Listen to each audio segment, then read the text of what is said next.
we're off. And we're off to the races.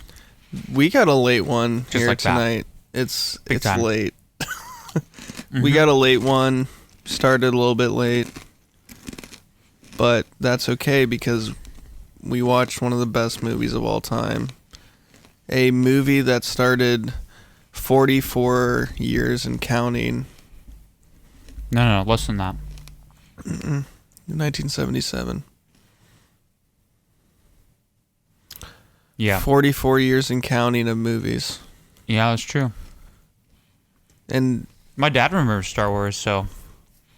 Yeah. When he was a little tyke? Nah. He's what? 62 now. Wow, so he was a young lad. Mm-hmm. He was off to the races. Yeah. I can't remember if he thought it was like really, really amazing or just thought it was like pretty good. Did he dress up in a Sebulba outfit? Man, I really wish. A Bulbasaur. A Stitch outfit. Lilo and Stitch. Stitch and Greedo. That was the best. Hashtag Jeff in a turtleneck.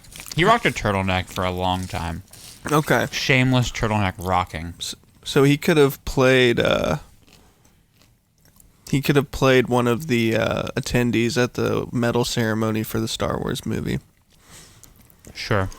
Yeah. Is there any classic Star Wars person who wore a turtleneck? Off the top of my head, and after watching it, because we just started doing the podcast right after we watched Star Wars: New Hope.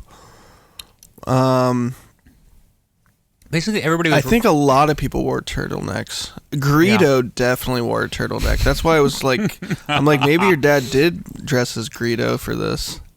Wait, Greedo is the one that was pod racing? No, Greedo was trying to shoot Han. Greedo shot first. Greedo shot Han in the beginning, the green boy. Who's the... I thought... Okay. That's Sebulba is Sebulba's the pod racing. But again, that came out in 2001, I think, or 1999 or whatever. Phantom Menace. I thought Greedo was the blue dude with the wings, like the little like blue devil who sells trash, you know. What movie are you talking about? He's the one who I call Stitch, Lilo and Stitch. Like he's like the precursor. Stitch is the precursor to Greedo. Greedo, I thought Greedo's the green dude who just shot Han in the movie we just watched. Mm-hmm. Well, I was sleeping like half of it, so and that hurt my soul deeply. Mm-hmm. That cut me very deep. Yeah, it's like sleeping through. It's like when someone wants to show you like a song they love, and then you're talking the whole time, or you turn it down, or you're on your phone. Or you're like, hey, I'm just gonna go look out the window at the squirrel. Mm-hmm. When I found you sleeping, and honestly put a deep pit in my stomach. Yeah, I've been there, man. I will tell you this much. When I first saw Star Wars, I was 7 years old. I had a bunch of people over for my 7th grade birthday. And I got introduced to watching the VHSs of Star Wars, and we watched every single Star Wars on my birthday. And we stayed up till, I don't actually remember, but it was really late. Like, everybody fell asleep except me and, like, 2 other people. Yeah. Late for, like, a 7-year-old. Yeah, really late for a 7-year-old. My parents were asleep. 3:30? My parents were asleep. Yeah. So it had to have been late. And I remember watching the VHSs and just fell in love with Star Wars when I was 7. And so being able to watch this and review it is so... And also seeing it in context of the prequels and the sequels and all the other standalone films, too, gives it so much more context than when I was 7. But... I mean, I've just loved Star Wars ever since, and I'm so happy to be talking about it. Well, when I was 8, at my birthday party, genuinely, not only did we go to Magic Mountain, which is pretty cool, we came back, people stayed up, and we watched Spaceballs. Okay. So that's more where my heart lies. Mocking Star Wars from a young age. So truly. you are the evil. Am I the light side and you're the dark side in this? I think so. Yeah. I don't think I've ever bought into Star Wars, bought into the lore, been like fascinated by it or interested. You're digging a deep pit in my soul. Yeah, I know. The more you say this. It's like OSU football, Star Wars, maybe pro football. Cavs, Cleveland Cavaliers for me. Yeah. But you've become a Cavs fan a little bit. Well, you're pretty happy that 1 year. Yeah. There's a couple of times where I found myself kind of overwhelmed with interest in Cavs or NFL, but college football has not ever hit me deep. Yeah. Star Wars never hit me deep. Please speak for yourself. Yeah. Well, Harry Potter kind of hit me deep. Interesting. See, Did that hit you? Or that's no? where I'm the outlier. I never really watched Harry Potter growing up. Yeah. Well, I watched it like recently, and like I'm like, that's neat. Yeah, I like There's Harry some Potter. The Voldemortses and the Death Grippers or whatever they're called. And the Harry Potters is the Dementors. The Dementors is. And like that's the thing, like I bet like and you can just saying it. those things like that is probably causing just utter anguish and people's insides turning into knots. But like I really didn't watch Harry Potter or read them when I was growing up. See, I think you're dude, you got a monster hair coming out. This down here. Yeah. Oh, no. Oh fuck. It's like on my tongue. It's like on my tongue. Where is it? Stop. Where is this thing? Where is it? Dude. Oh. All right. That's disgusting. Can we put it in a napkin, please? No. That's filthy. How did that get there? Dude, that was messed up. This blanket, man. What's that actress's name? There's some famous actress. Oh, Sandra Bullock. It's like when Sandra Bullock went on Ellen, and she admitted to getting a adrenochrome. No, she admitted to getting a penis facial, which is basically like doctors save up the foreskin of I'm not joking. You can go to YouTube and look this up. It exists. They save up the foreskin of babies' circumcision. Yeah, babies' circumcisions. They get like the cells or the stem cells. They get something out of it on like a cellular level, and then they turn it into basically like a face mask. Wow. And then it's like a true facial that rich people get. What a time to be alive. Yeah. So you're saying Sandra Bullock is full of circumcised foreskins? She admitted to getting something called, she quotes it, a penis facial on multiple occasions. I'm Dude, sorry. it's some sad stuff. Wow. And the fact that exists, I think, is like just fuel for the QAnon That's movement. in order to get that's truly some walking around money.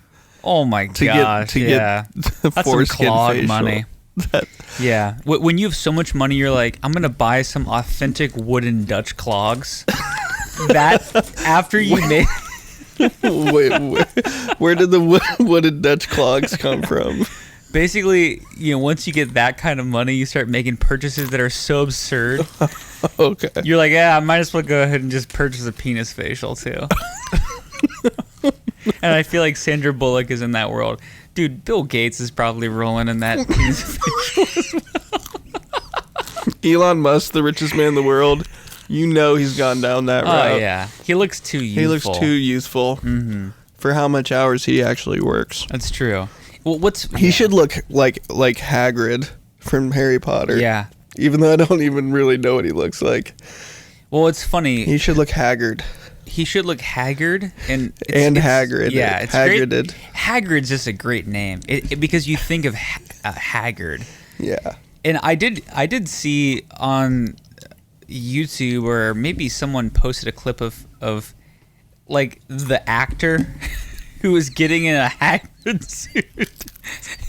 Dude, it was like they had to have like the Hagrid suit full of cooling water because it was so hot. So Hagrid's a big old oaf, isn't he? Oh yeah, they had like a massive actor get into like basically a fat suit, an even more massive suit. Yeah, and they even said that like Hagrid had to have a penis facial.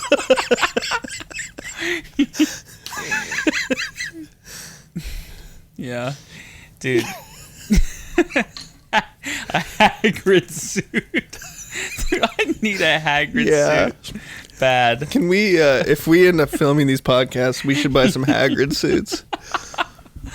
Oh, that's some walk around money, right? Absolutely. If we ever get sponsored, the first cent is going towards Hagrid suits. Yeah, that's some true billionaire type shit if you buy a Hagrid suit. I could see Elon Musk buying a Hagrid suit, yeah. Genuinely. But seriously, he doesn't look that Hagrided, and that has to be because of the penis facials. We did watch Star Wars. We did. That's true. I slept through 10 to 15. Yeah, 10 to 15 minutes maybe. Got a little breather. I think it helped me reset a little bit. Yeah. Chewie put me to sleep. Chewie's growls it's like white noise to me. It's so soothing.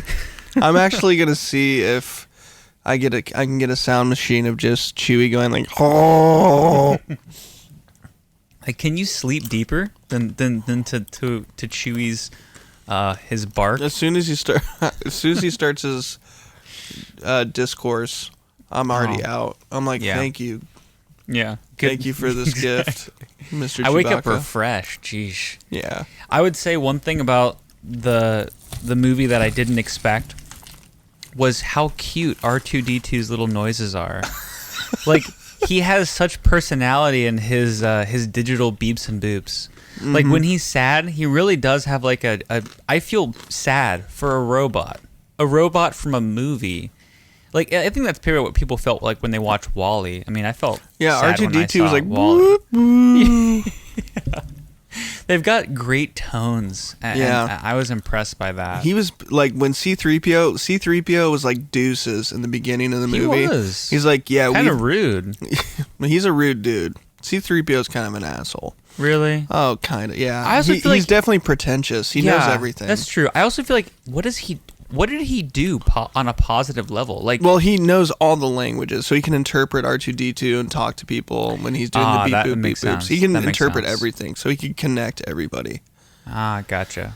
So he's a true interpreter. Yeah, of everything, valuable. Tons of languages. Okay, I think valuable. except Sith, that you're going to find out he doesn't understand Sith very well. Sith is a different language. That sounds like Harry there's Potter. Like a Sith. There's a Sith-like language that he can't understand. Parcel tongue.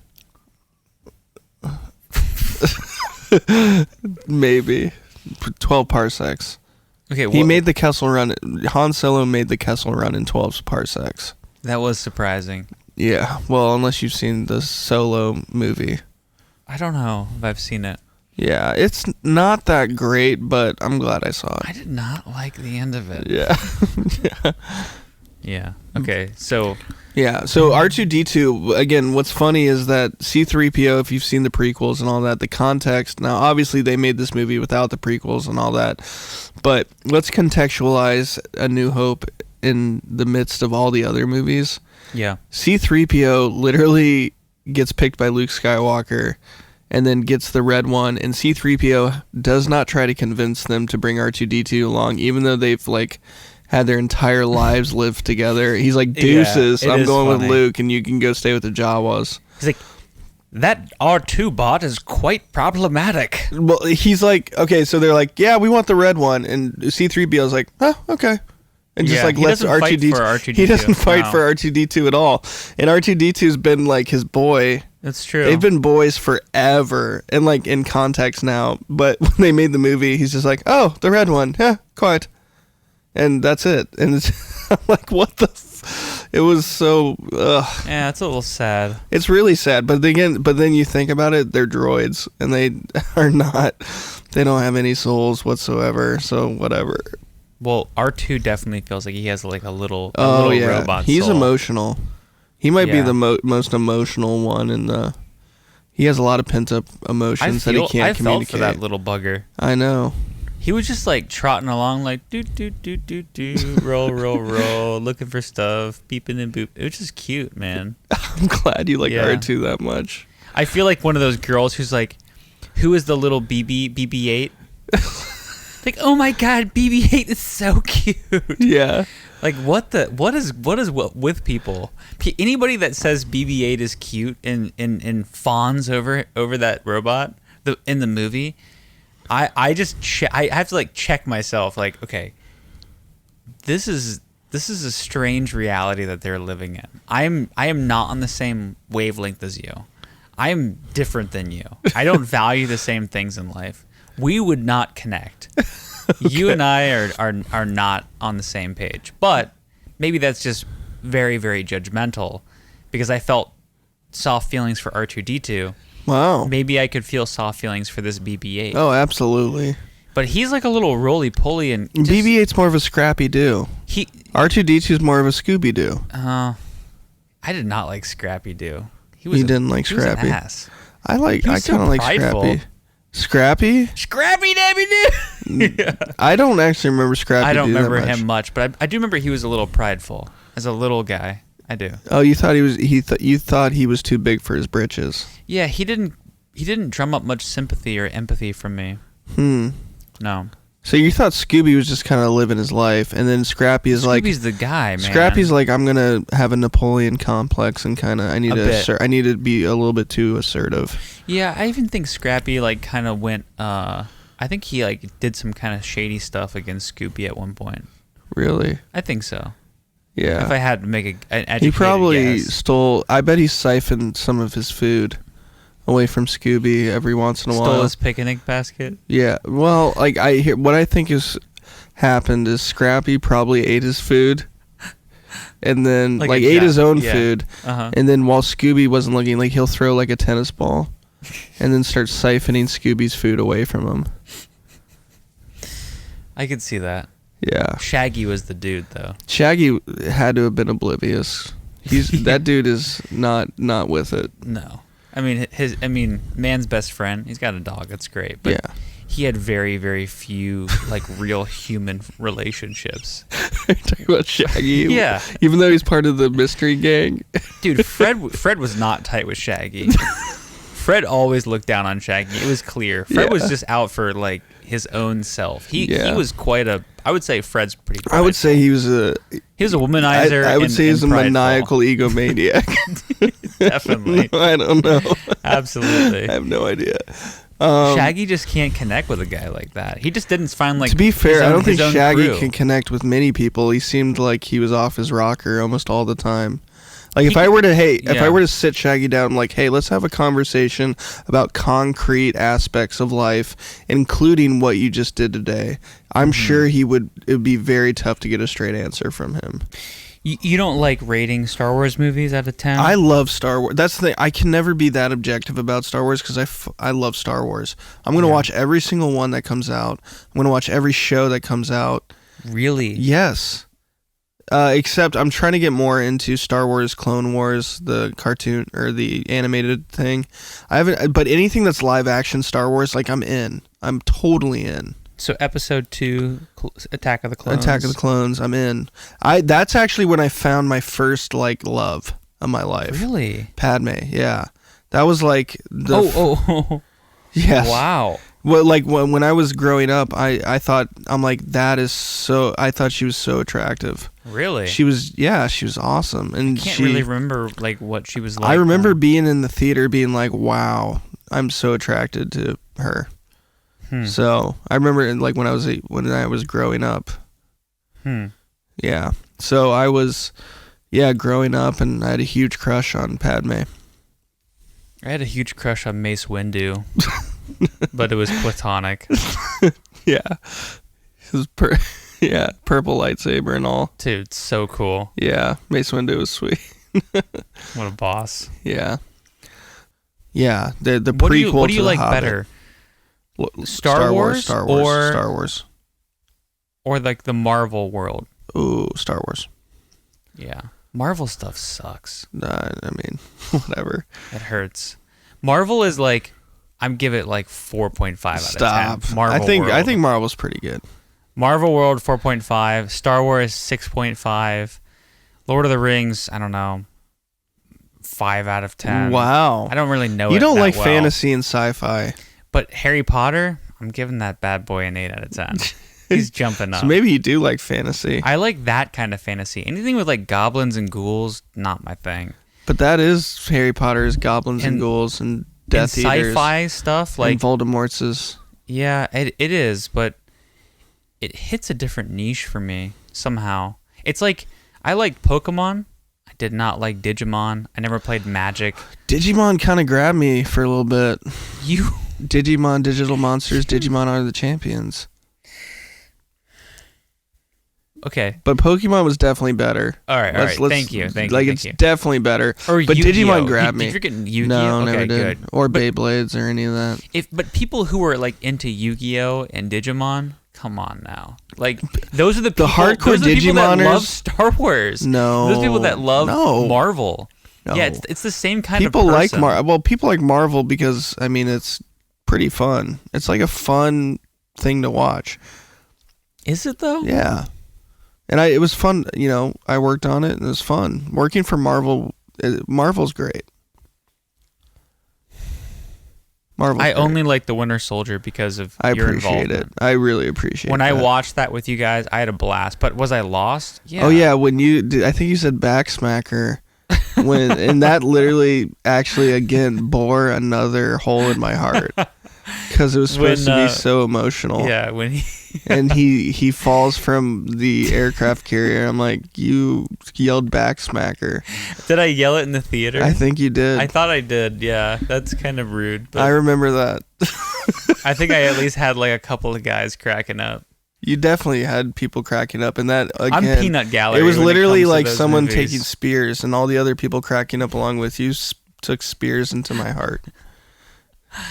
Yeah, I can definitely appreciate the fact that you do love it, and I like the Winter Soldier a lot. Connection with Marvel or with Star Wars. I can appreciate it and respect it, but I can't get there. Yeah, and it's like people who I kind of respect it, but I mostly don't. I will say, dude, Obi-Wan Kenobi was battling some demons out there.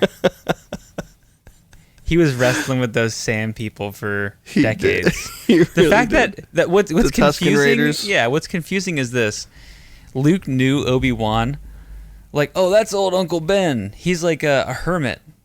And then, don't talk with him. Okay, and then as soon as Luke is basically beaten up by the sand people, Obi-Wan shows up, and he gets this message like, hey, I need you. What has he been doing for all these years? Being a hermit. Well, you're gonna find out with the new series, dude. It's the new series is exploring all that. Yes, what was he doing? That. Yep. And which I'm excited about. Oh my gosh, I'm pumped. What do you think he was doing? I think he's trying to protect Luke from the Empire. I think he's trying to make sure Luke grows up, and I think Qui-Gon Jinn, his original master, is going to appear as a Force ghost. And I think he's going to show Obi-Wan like how to do things. So, anyway, that was our Star Wars podcast. Qui-Gon Jinn and tonic. Yeah. I love Star Wars with all my heart. And I know you do. And I know Peter doesn't. And that's just where we're going to have to agree to disagree. Probably no compromise. Yeah, I'm not seeing maybe a somewhat compromise on Peter's part. I don't think I'm compromising here. Okay. Yeah, not happy about it, but I'll accept it. Yeah, I'm not a massive Star Wars fan, like you all know. Yeah. All right, well, thank you for listening, and we'll catch you in the next one. Yep.